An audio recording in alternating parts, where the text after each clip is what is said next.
Je ne savais pas s'il fallait rire ou pleurer à la fin de ce documentaire. Bon, là, salut Manitos, j'ai été voir André is an Idiot et je vous avoue que j'ai rarement été aussi perturbé par un documentaire. En fait, il a été fait par André lui-même. C'est un homme original, haut en couleur, qui va apprendre qu'il a un cancer, mais malheureusement, il ne peut pas se soigner.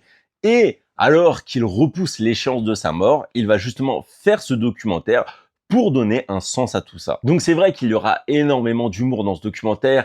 C'est un homme atypique. Il va essayer de prendre cette situation un peu de manière ironique pour jouer sur plein de petites choses afin de faire rire, d'être un personnage joyeux comme il l'a toujours été, pour forcément ne pas sombrer dans la dépression. Il sait qu'il ne lui reste que quelques mois, quelques années à vivre et il veut en profiter. En plus, c'est l'occasion de nous présenter sa vie qui est complètement folle. Par exemple, la manière comment il a rencontré sa femme. Il nous raconte ça d'une manière, mais c'est vraiment extraordinaire. On est pris par le personnage. Mais c'est vrai qu'en parallèle, forcément, il y a des moments qui sont beaucoup plus sérieux, beaucoup plus émouvant. Et je vous cache pas que comme moi aussi j'ai perdu ma mère d'un cancer, forcément ça m'a beaucoup remué parce que toutes les étapes qu'il passe, j'ai vu ma mère les passer. Parce qu'au-delà de la douleur, il y a aussi forcément la peur au bout d'un moment de voir la mort arriver.